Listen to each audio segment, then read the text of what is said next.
BNP নেতা engineer ইশরাককে নিয়ে রাজনীতিতে তোলপাড়, জনগণের চরম ভোগান্তি।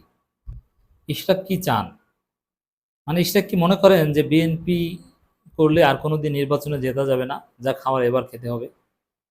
ইশরাক মেয়র হওয়ার জন্য কার্যত পাগল হয়ে গিয়েছেন। তার লোকজনের মাধ্যমে এই নগর ভবন ঘেরাও করান, আবার লং মার্চ করান। মানে ঢাকায় একটা বিশৃঙ্খলা, পুলিশের ব্যারিকেড ভেঙে লং মার্চে দৌড়ে যান। সরকার বলে আইনি জটিলতা আছে শপথ পড়াতে, আর বিএনপি বলে ষড়যন্ত্র। মানে এই রকম একটা বিতর্কিত নির্বাচনের আহ, মেয়াদ উত্তীর্ণ হয়ে গিয়েছে। তার মেয়র হওয়ার জন্য এত সিরিয়াস কেন? এটা কারণটা কি? বরং এটা বিএনপিকে আরো বিতর্কিত করে, সেটা তো সেটা ডেফিনেটলি বুঝতে পারছে। তারপরও কেন এত সিরিয়াস? এর অর্থ হতে পারে দর্শক,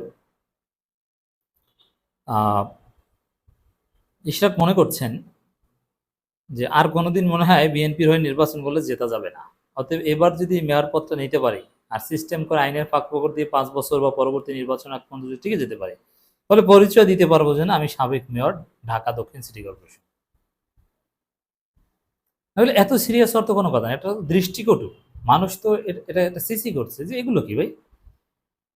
আপনি হাসিনার আমলে নির্বাচন, যে নির্বাচনকে আপনারা অবৈধ বলছেন, অগ্রহণযোগ্য বলছেন, সেই নির্বাচনের আইনি ফাঁকফোকর ব্যবহার করে এবং কারচুপি করে। এখানে ইশরাক আইনি কারচুপি করেছে, নির্বাচন কমিশনকে বিএনপির ক্ষমতা প্রয়োগ করে ম্যানেজ করে তারপরে আপনি এখন মেয়র পদ দাবি করছেন।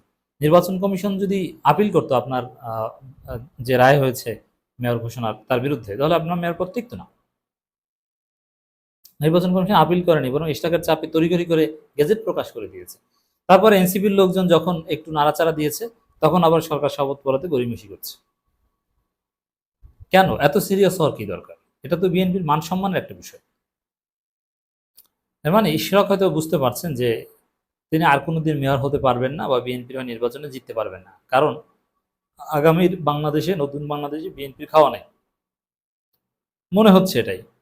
ঢাকা দক্ষিণ সিটি কর্পোরেশন মেয়র হিসেবে বিএনপি নেতা ইঞ্জিনিয়ার ইশরাক হোসেনকে দায়িত্ব বুঝিয়ে দেওয়ার দাবিতে লং মার্চ টু সচিবালয় কর্মসূচি ঘোষণা আগেই করা হয়েছিল। সে লক্ষ্যে ঢাকাবাসীর ব্যানারে নগর ভবনের সামনে স্লোগান মিছিল নিয়ে জড়ো হয়েছেন ইশরাকের অনুসারীরা।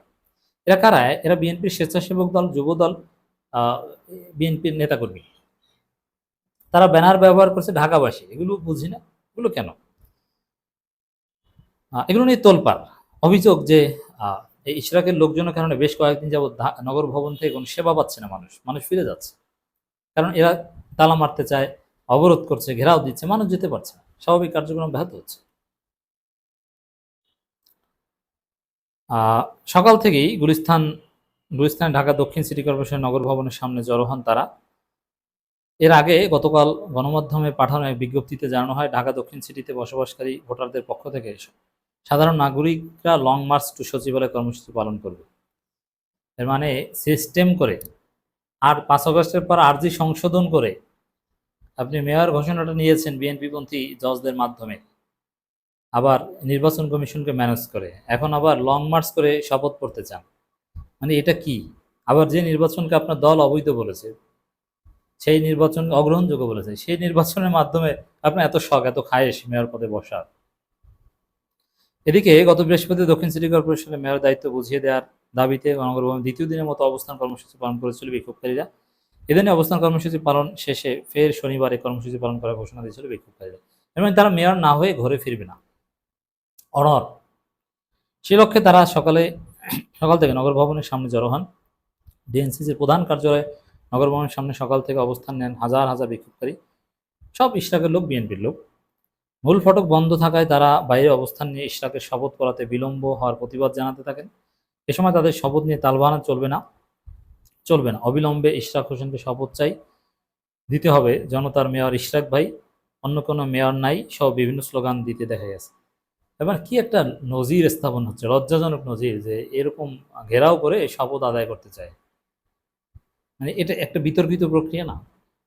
ইশরাকের মতো তরুণ নেতা যদি এভাবে নিজের গায়ে কালিমা লেপন করেন, তাহলে ভবিষ্যৎটা কি তার? তিনি নিজেই তার ভবিষ্যৎ অন্ধকার দেখেন বলে এত সিরিয়াস। প্রসঙ্গত 2020 সালের 1 ফেব্রুয়ারি, 20 সাল আছে 25 সালের, মানে 5 বছর কিন্তু পার হয়ে গিয়েছে।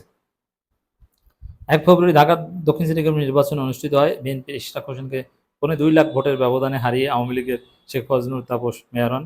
গত 27 মার্চ ঢাকা দক্ষিণ সিটি কর্পোরেশন 2020 সালের নির্বাচনের ফলাফল ফজলুল তাপসকে বিজয়ী ঘোষণা ফলাফল বাতিল করে বিএনপির ইশতাককে মেয়র ঘোষণা করে। ট্রাইব্যুনাল রায়ের কপি পেয়ে 22 এপ্রিল গেজেট প্রকাশ করে আইন মন্ত্রণালয়ের পরামর্শ নির্বাচন কমিশন। এখন এখানে আইনি ব্যাখ্যাটা কি? আইনি ব্যাখ্যা হচ্ছে সরকার চাইলেই ইশতাককে শপথ করাতে পারে, না চাইলে পারে না। এখানে আইনি কোনো বাধা নেই। আইন অ্যাম্বিগুয়াস জায়গা। এখানে কি হবে, 5 বছর পার হয়ে গিয়েছে, পরবর্তী নির্বাচন হওয়ার আগ পর্যন্ত এটা নানান ব্যাখ্যা দেয়া যায়। মানে ইটস আপ টু সরকার। কিন্তু সরকার এখানে রাজনীতি করছে। মানে ইশরাক এগুলো নিয়ে বাড়াবাড়ি করে তার রাজনৈতিক ভবিষ্যৎ নষ্ট করছে।